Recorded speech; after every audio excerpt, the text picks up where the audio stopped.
Chers sujets du Royaume de France, chers amis chevaliers, bienvenue sur la chaîne de l'aventurier catholique. Alors aujourd'hui, je vais mettre l'accent sur les infos du bord, parce que les infos internationales ou nationales sont pathétiques.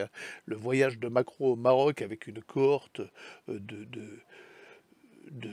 je ne sais quoi, de gens qui se prennent pour qui, BHL, Attali, Jacques Lang, tous à grands frais, avec nos impôts, notre financement, débarquer au Maroc pour faire la fête. Mais c'est monstrueux, c'est insupportable.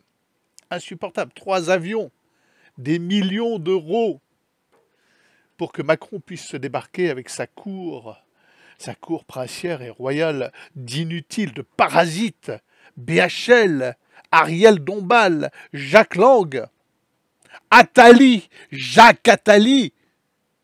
Mais quand va-t-on se débarrasser de ces parasites? C'est insupportable.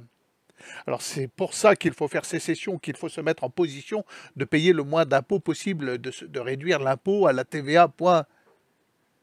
Il faut se mettre en marge de ce système et faire construire un système parallèle. Ça équivaut à une grève générale là maintenant parce que ce n'est plus possible de supporter ça. Il faut arrêter, c'est plus possible. Ces gens-là n'ont qu'une seule place, c'est en prison. Bon, voilà, je voulais surtout vous parler des infos du bateau, parce qu'il y en a une fondamentale. Il se trouve que dans la série Les Mésaventures, il n'y en a pas beaucoup des mésaventures, mais celle-là est de taille. Mon téléphone, donc mon principal outil de communication, est tombé à l'eau.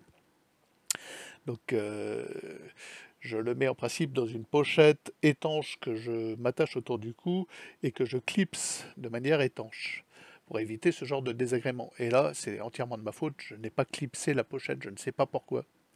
Donc je monte dans mon annexe, je vais au ponton des annexes, et arrivé au ponton des annexes, le téléphone a glissé, puisque la pochette était ouverte, entre l'annexe et le ponton des annexes, dans le port de Las Palmas.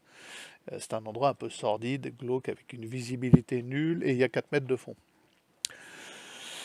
Et je l'ai vu tomber. Voilà.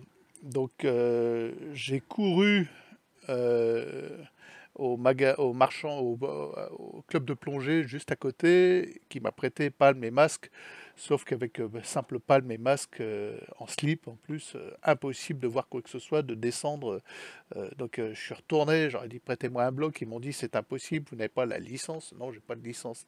Donc il a fallu que je reprenne l'annexe, que je fasse le tour des bateaux du port en annexe, parce que l'accès des pontons est verrouillé, il faut une carte, j'ai pas la carte, moi je suis au mouillage. J'ai enfin trouvé un voilier, des Anglais qui m'ont prêté un bloc, donc la stab, la bouteille de plongée, le détendeur, le mano, enfin tout le matériel. Je suis retourné, donc toujours en slip, il y avait un attroupement en plus qui me regardait. Je suis descendu, il m'a fallu presque le bloc complet. Je suis remonté une fois, je suis redescendu, je suis remonté une fois. Puis à la troisième fois, je me suis dit c'est pas possible. Et je suis tombé dessus de manière presque miraculeuse. J'ai retrouvé le téléphone. Donc j'ai pu au moins sauver les puces. Et j'ai immédiatement, alors après avoir rendu le bloc, rincé le bloc, pris une douche, m'être habillé, parce que j'étais au milieu du port en caleçon, quoi. Déniché un réparateur de téléphone à l'autre bout de la ville où je suis parti à pied. Je leur ai remis le téléphone qui avait l'air impeccable, hein. Il avait l'air en soi, il a passé 2 heures dans l'eau quand même, hein, à 4 mètres de fond. Il avait l'air nickel. Ils m'ont dit écoutez, on l'a déjà fait, on a déjà eu ce cas. On a le cas 3 fois par jour, même autant vous le dire, et verdict ce soir-là à 17 h. Le téléphone sera-t-il réparable? J'espère, parce qu'il était tout neuf, c'était un cadeau de mon fils, et voilà, ça fait partie de ce genre d'aléas de la navigation, ça arrive de toute façon. Sachez que si vous avez un téléphone, il tombera à l'eau une fois, 2 fois, ça arrive, il y en a qui tombent à l'eau. Pour ça qu'un téléphone étanche, c'est pas mal. Alors celui-ci était censé être un peu étanche. Donc j'espère, on verra ce soir à 17 h. Voilà. En attendant, j'ai un très très vieux téléphone, celui d'avant, qui marche à moitié, enfin voilà, qui me sert de backup, je le garde.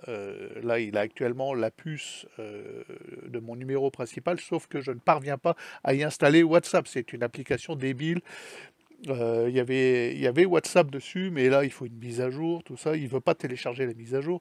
Et puis, une fois qu'il l'a téléchargé, il me dit, il vous faut un QR code que vous scannez sur votre ancien téléphone. Bah, c'est pas possible puisque il marche plus. Enfin voilà, donc j'ai plus WhatsApp. Donc ceux qui veulent me contacter, c'est soit par email, vous avez toutes mes coordonnées, mail, sur la page d'accueil du blog La carte postale littéraire, lien en description. Voilà, vous choisissez, il y a deux emails, il y a le VCT ou il y a le TURM, vous choisissez celui que vous voulez. Ça marche, je consulte les deux, ils sont sur la même page. Donc il y a ça, il y a Telegram. J'ai Telegram sur le téléphone de backup, ça fonctionne. Je parviens à téléphoner à mon épouse avec Telegram. Donc voilà, je ne suis pas dénué de modalités de contact, mais pour ceux qui ont la nécessité de me contacter, il y en a tous les jours, qui veulent savoir, qui veulent discuter, etc. WhatsApp, ça marche plus jusqu'à nouvel ordre. Alors j'espère ce soir un dénouement heureux. Ça fait partie, voilà, des aléas qu'il faut supporter et accepter quand on navigue, et des coups durs quand on est au milieu de nulle part, perdre son téléphone. Alors sur le téléphone, il y a tout, hein. Il y a la navigation, la météo, euh, toutes les applications utiles euh, aux marins, comme Navili, ce genre de choses. Voilà. Donc il y a surtout toutes les cartes Navionics, donc des Canaries. J'espère bien que ça va rentrer dans l'ordre. Bon, bah, croisons les doigts, touchons du bois, et puis je ne sais pas quel est le saint qui protège les téléphones, mais adressons-lui nos requêtes. Moi, je m'adresse en général à Saint Joseph, Sainte Thérèse de l'Enfant Jésus, c'est mon triptyque, et Saint Maximilien Kolb. Et ben, je leur demande une petite assistance, sous le manteau de la Vierge Marie, bien évidemment. Voilà. Il n'y a pas de raison de ne pas être mystique, même en ces temps un peu difficiles. Voilà, c'est un coup dur. Il faut prendre ça bah, le mieux possible, hein, ça ne sert à rien de s'énerver. Donc voilà pour les infos du bateau, avec une météo totalement pourravissime. Alors apparemment ça s'améliore demain, à suivre. Mais en attendant, nous essuyons grain sur grain. Le bateau est fermé de partout parce qu'il pleut. Voilà, il n'avait pas plu ici depuis 2 ans. Ça fait du bien à la nature. Les amis, je vous demande de vous abonner à cette chaîne pour participer à la croisade de l'aventurier catholique. Euh, c'est trop dommage de passer là sans suivre les aventures euh, du Déneb qui part en croisade pour le règne social de notre Seigneur, pour la vie. Donc abonnez-vous. Il y a trop de gens qui s'abonnent. Alors ça, j'atteins des plateaux. Parfois, j'ai une vidéo qui fait le buzz. Alors, je ne cherche pas particulièrement à buzzer, à faire, comment ça s'appelle, le putaclic, là. Parfois, j'ai des trucs à dire sur des sujets d'actualité. Cela dit, ça provoque des pics, mais des tout petits pics, parce qu'il est évident, ayant déjà eu une chaîne YouTube qui a rencontré un certain succès, qui a très vite atteint les 11 000 abonnés, mais qui a été supprimée, il est évident que cette chaîne-là est, comme on dit, shadowbannée. Elle n'est pas proposée. Donc c'est une chaîne catholique, revendiquée catholique, évidemment. Je n'émets pas de doute quant au salut de Jésus-Christ sur la croix. C'est une réalité réelle. Je ne suis pas là à vous proposer du New Age ou un contenu dubitatif par rapport à l'histoire sainte et à la Bible. Et ça, bah, évidemment, YouTube n'aime pas, donc il ne propose pas. Donc je vous demande de vous abonner, de rester abonné, et quand vous partez, bah, dites pourquoi. Voilà, parce qu'une fois que j'ai atteint des plateaux, mettons plus 30 abonnés, suite à une vidéo, plus 40, ce qui pour ma chaîne est énorme, j'atteins le plateau et puis ça stagne, alors ça monte à XX 66, puis ça redescend à 63, puis ça remonte à 64, on ne sait pas pourquoi, voilà, puis ça bouge plus pendant un mois. Ça oscille entre 63 et 66, etc. C'est très bizarre, je ne comprends pas le principe. Voilà.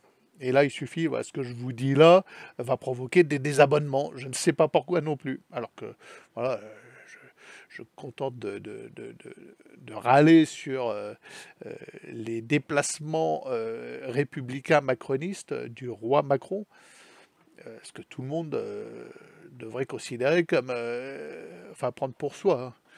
C'est insupportable. Et ça va provoquer des désabonnements. Ou le fait, je sais pas, que je parle de mon téléphone tombé à l'eau et de ce genre de tracas de la vie maritime. Je ne sais pas pourquoi ça provoque des désabonnements. Ce qu'il dit là ne me plaît pas. Pourtant, je dis des choses absolument banales que tout le monde devrait dire à ma place. Voilà, donc bah, écoutez, abonnez-vous parce que c'est pas mon coup de gueule qui importe, c'est le cheminement de cette aventure avec le Déneb. C'est ça qui importe.